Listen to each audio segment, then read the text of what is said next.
Three causes of creative blockage and weight gain. What's up, guys? Marty here with another edition of 101 Insider Weight Loss Tips.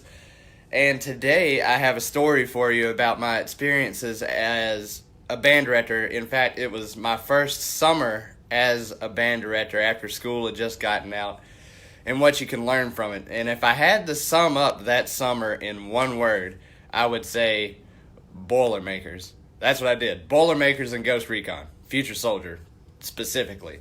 But I remember the last day of school, all the coaches got together. We went out and played golf. It was the first time I'd ever played golf ever. And so we're sort of celebrating having a few drinks, and that's sort of what carried on through the rest of the summer. And in case you don't know, Boilermakers are like a glass of beer and a shot of whiskey. So that was going on basically all summer long. You combine that with sitting down and watching TV, binging Netflix, playing Ghost Recon deep into the night, and before you know it, I developed what's called a Dunlap, as in my gut Dunlapped over my pants. That's a Southern joke for the uninformed. But during that time, I remember getting back to school the next year at probably about plus 30 or 40 pounds of what I had left. I mean, I went nuts because deep down inside, I was like, man, that wasn't what I thought it was. I don't know if I can do this again. But I stayed, and the pounds kept packing on. But specifically, whenever I got back to school this time, band camp had started off. Yes, that's right. Go ahead, let me hear it. This one time at band camp. Anyway, I had gotten back to school and sat down in my chair. The band was sitting there in front of me, and I just kind of looked down, and it was like I completely lost any and all sort of creativity or musical juju, if you will, and I could not figure out what was up.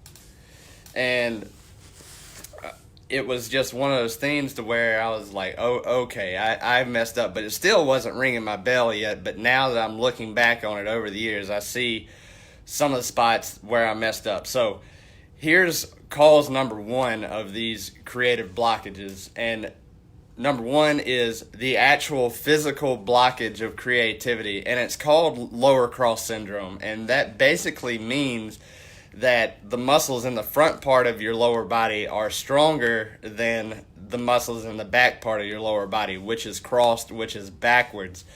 And that means that your pelvis tilts toward the ground and your lower back arches or sways.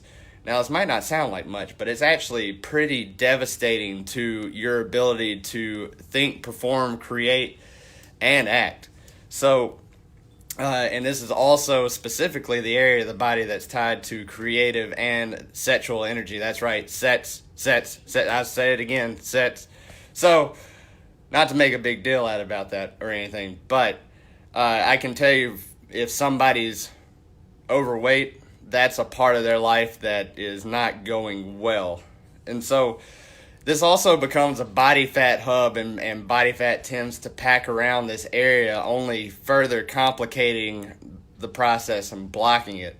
So cause number two that I wanted to share with you is the actual mental blockage of creativity. And it doesn't really come from up here. It comes from down here in the gut, the same area. So some things to think about when you're looking to address this part is avoid excess meat and junk.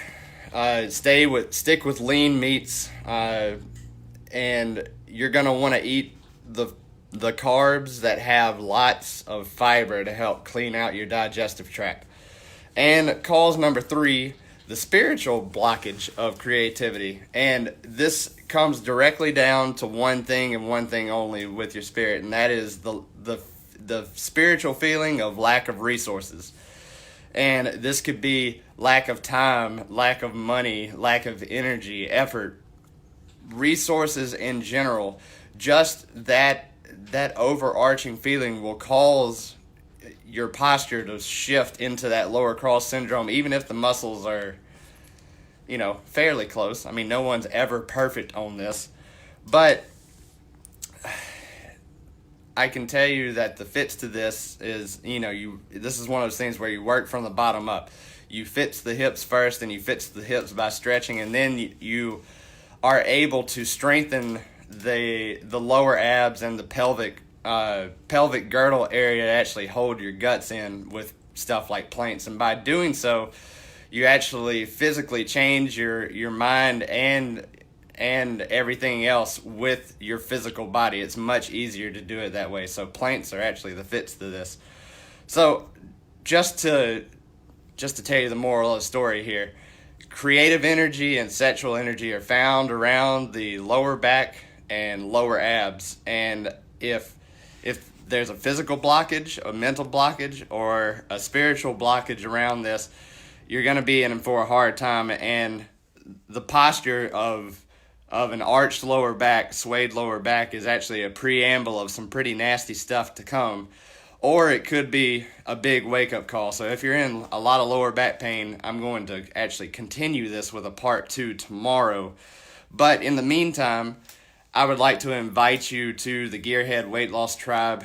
I'm going to be doing some super cool stuff here in the next few weeks. Probably going to let the holidays roll on by and have a little bit of a ramp up into New Year's, so we have big time momentum going in. So if you're serious about losing weight and keeping it off forever this time, I'd like to invite you to join the GearHead Tribe. And remember, you're one upgrade away.